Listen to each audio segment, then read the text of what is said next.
Bismillahirrahmanirrahim. Assalamualaikum warahmatullahi wabarakatuh. Apa kabar teman-teman sekalian semua? Pada kesempatan kali ini, perkenalkan nama saya Abdul Rasid Sidik.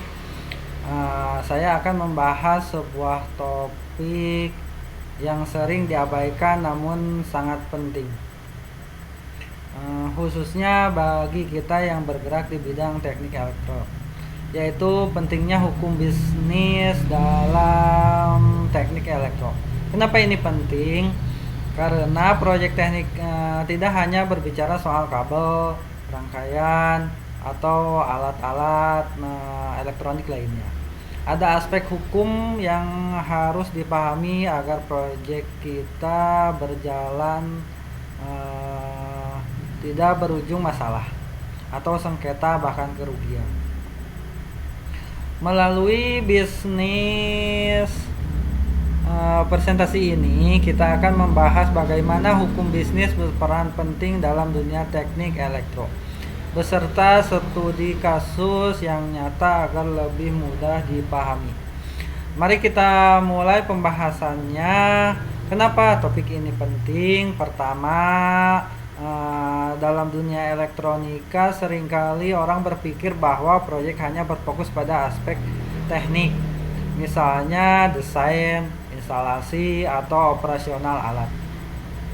Namun kenyataannya ada banyak aspek non teknis, termasuk perizinan, kontrak, hak paten, dan hukum bisnis yang harus dipahami agar proyek berjalan dengan lancar. Yang kedua, tanpa paham hukum, maka resiko kerugian. Jika seorang teknis atau insinyur tidak memahami aspek hukum yang terkait dengan proyeknya, maka ada resiko besar mengalami kerugian, baik secara finansial maupun hukum. Contohnya bisa berupa sengketa kontrak, denda, atau kerugian bisnis lainnya. Kita akan bahas studi kasus nyata untuk memperdalam pemahaman. Dalam materi ini akan diberikan contoh kasus nyata agar kita bisa melihat bagaimana masalah hukum dalam proyek teknik bisa terjadi dan bagaimana cara mengatasinya. Topik ini penting karena keberhasilan sebuah proyek teknik tidak cukup hanya dengan keahlian teknis, tetapi juga membutuhkan pemahaman hukum agar proyek aman secara legal dan finansial. Kenapa seorang insinyur elektronika itu perlu paham sebuah hukum bisnis, padahal dia itu orang teknik? Yang pertama, dia itu agar setiap proyek teknik pada dasarnya adalah aktivitas bisnis, agar kontrak, anggaran, kalau ada kontrak, anggaran, klien, dan keuntungan yang menjadi target. Yang penting itu untung ya. Semua bisnis yang penting itu untung. Maka dari itu, insinyur harus paham aspek bisnis dan hukum agar proyeknya berjalan dengan benar dan profesional. Yang kedua, itu untuk melindungi hak cipta dan inovasi. Di dalam dunia teknik elektro, banyak inovasi dan desain baru. Jika tidak dilindungi secara hukum, misalnya melalui hak cipta, paten, atau merek dagang, inovasi itu bisa diambil atau dicuri orang atau hak paten orang lain tanpa izin kita yang membuat pertama. Ini melindungi karya dan ide kita. Yang ketiga, menghindari sengketa proyek. Banyak proyek gagal atau bermasalah karena adanya sengketa antara kontraktor, klien, atau rekan. Dengan memahami hukum bisnis ini, insinyur bisa menghindari masalah hukum yang bisa menyebabkan kerugian finansial dan reputasi atau image. Contoh masalah di lapangan itu seperti apa? Contohnya itu di slide ini menunjukkan contoh nyata masalah yang sering terjadi dalam proyek teknik elektro karena kekurangnya pemahaman tentang hukum bisnis.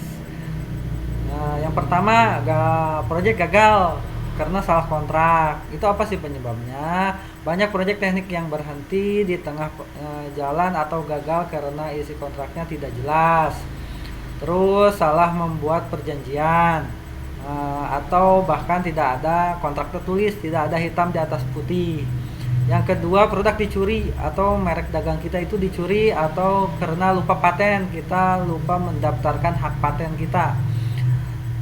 Inovasi atau rencana teknologi yang tidak didaftarkan hak patennya bisa dicuri atau ditiru oleh pihak lain.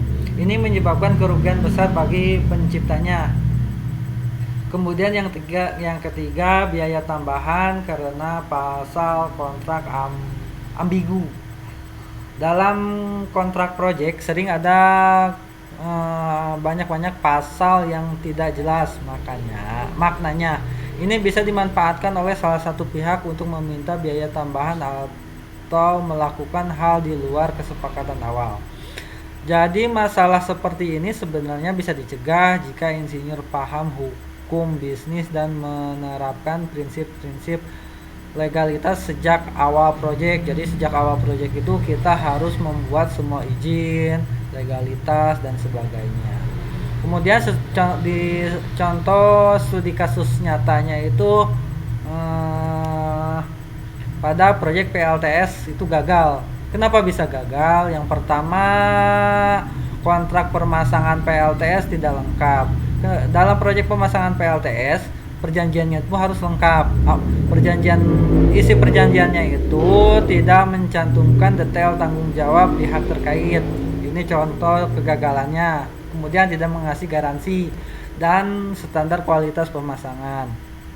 Yang kedua, kerusakan inverter. Ini contoh kasusnya rusak nih inverternya. Siapa sih yang mau bertanggung jawab? Setelah proyek berjalan, terjadi kerusakan pada inverter. Tetapi karena tidak ada kontraknya yang jelas, muncul kebingungan siapa yang harus bertanggung jawab atau pada kerusakan tersebut. Yang ketiga, startup digugat. Akibat masalah di atas, klien menggugat startup pemasangan PLTS tersebut yang menyebabkan kerugian besar bagi perusahaan, bagi secara finansial maupun reputasi. Apa sih pelajaran dari studi kasus proyek PLTS gagal itu? Pelajaran yang kita dapatkan itu ada 3 poin. Yang pertama, yang kita harus perbaiki itu kontrak proyek harus lengkap dan jelas. Kedua, pahami hukum bisnis agar tidak dirugikan di kemudian hari. Ketiga, jangan anggap remeh aspek hukum dalam proyek teknik. Itu 3 poin yang kita ambil dari studi kasus proyek PLTS gagal. Apa sih penyebab dari semua kegagalan tadi? Saya ambil 3 poin. Yang pertama, tidak ada klusial jaminan dan garansi. Kontrak proyek tidak menyebutkan jaminan atau garansi terhadap kerusakan alat atau kualitas instalasi. Ketika terjadi kerusakan, pihak klien merasa dirugikan karena tidak ada perlindungan hukum yang jelas. Kemudian yang kedua, tidak ada konsultasi dengan ahli hukum. Perusahaan atau startup tidak meminta pendapat ahli hukum sebelum menandatangani kontrak. Akibatnya itu apa? Ada celah hukum yang merugikan mereka saat muncul masalah. Yang ketiga, insinyur terlalu fokus pada teknis, lupa aspek hukum. Tim proyek terlalu fokus menyelesaikan aspek teknik. Contoh aspek teknik itu rangkaian, instalasi, atau alat-alat listrik lainnya. Aspek hukum diabaikan, padahal sama pentingnya untuk menjaga kelancaran bisnis. Inti dari slide ini itu yang pertama, penting bagi insinyur untuk memahami aspek hukum bisnis atau bekerja sama dengan ahli hukum. Yang kedua, dengan begitu proyek akan lebih aman, lancar, dan profesional. Kemudian bagaimana sih cara menghindari masalah-masalah di atas? Cara menghindarinya itu yang pertama itu buat kontrak tertulis yang yang jelas. Semua perjanjian harus tertulis, detail, dan jelas. Hindari kesepakatan lisan atau kontrak yang ambigu. Jadi nggak boleh cuman di kataan aja, perkataan, perjanjian tetap harus ada hitam di atas putih. Yang kedua, pahami hak dan kewajiban kedua belah pihak. Setiap pihak harus mengetahui hak dan tanggung jawab agar tidak terjadi salah paham. Libatkan ahli hukum bisnis. Konsultasi dengan ahli hukum penting untuk memastikan semua isi kontrak sesuai aturan hukum yang berlaku.